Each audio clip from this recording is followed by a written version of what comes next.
So, ayan guys, andito ako sa bahay ng kaibigan kong Indiana.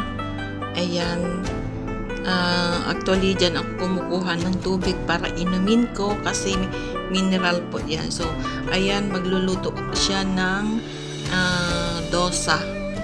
Yan po yung pang breakfast nila guys, dosa. Tapos, nilutuan niya ako. Ayan o, ang sarap. Nilutuan niya ako para matikman ko daw. Ayan, parisan siya ng chicken curry.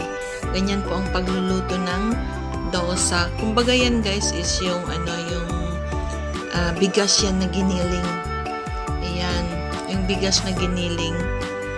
Giniling niya. Tapos, yung parang din ng hot cake. Ganyan po ang pag nila. Pero ang sarap in fairness.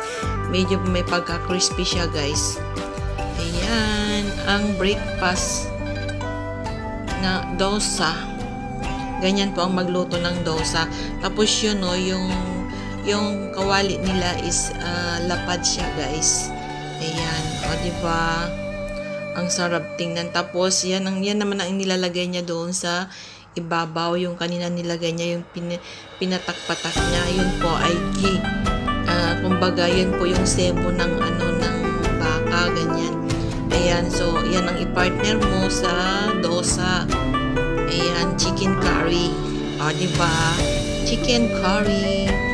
Ang sarap niyan, guys. O, ayan, binigyan na niya ako, guys, para kainin ko na daw bago ko bumalik sa trabaho ko.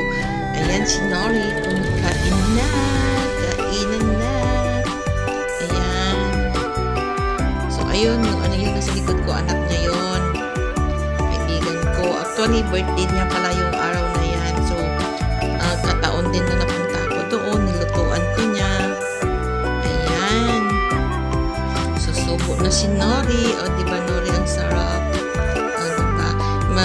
Yung chicken curry, guys, is very spicy. Ayan. Kumakain na si Nori. O, diba, ang sarap niya. Actually, guys, lahat ng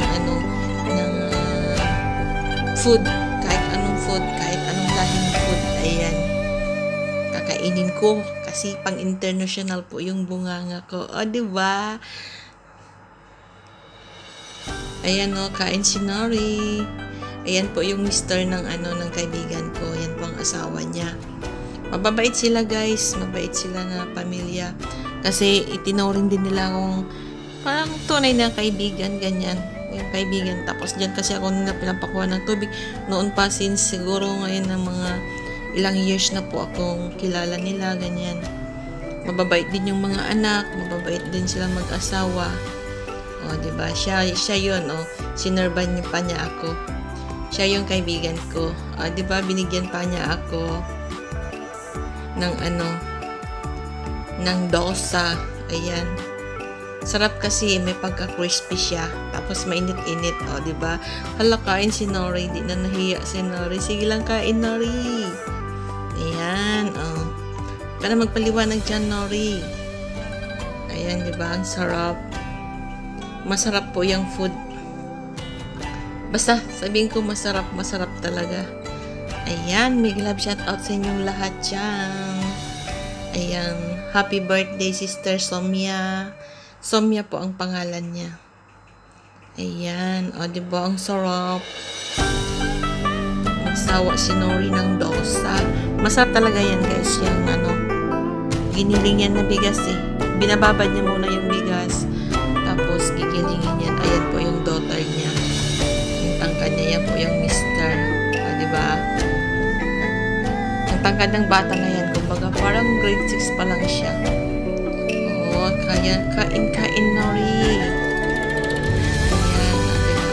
Ayun na naman si brother. Nagbibigay na naman ng ulam. Ibigyan naman niya ako ng chicken curry. Sabi ko, tama na. O, diba? Ang bait nila, diba? Binibigyan ako. Talagang ganun. Pag mabait ka sa kapwa mo, ayan. Mabait ka din. Mabait ako sa kanila. Mabait din sila sa akin. O, diba? Ganun lang. So, thank you guys for watching my video. Ayan, this is Indian food. Indian recipe. Minsan guys, meron sila yung mga occasion like Onam nila, ganyan sa mga India. Ini-invite din ako. Ayan si Sister Somia. Ini-invite din ako nila, guys. Yan, pagka yung meron siyang Diwali, Onam, yung mga yan, guys, yan po yung mga parang ano nila, mga kumbaga sa atin mga New Year on ambot dyan, ewan ko dyan, basta yan po yung anak, dalawa pong anak nila dyan. Diba? Ang saya. Nabusog si Nori. Dosa. Diba? Sarap kayo ng dosa. Minsan din, ma-attend din ako ng in-invite ako nila dyan. Halika. Kasi, ano ngayon, yung Onam or Diwali. Diwali ba yun? Hindi ko alam, basta. Yan si Nori. Ang sarap din nila magluto, guys. Gusto ko yung pagluluto nila. Tsaka malinis naman sila, guys. Hindi tulad yung iba doon sa mga kalahi nila doon sa yung pinapakita sa social media. Hindi totoo yun. Ayan, guys. 1, 2, 3,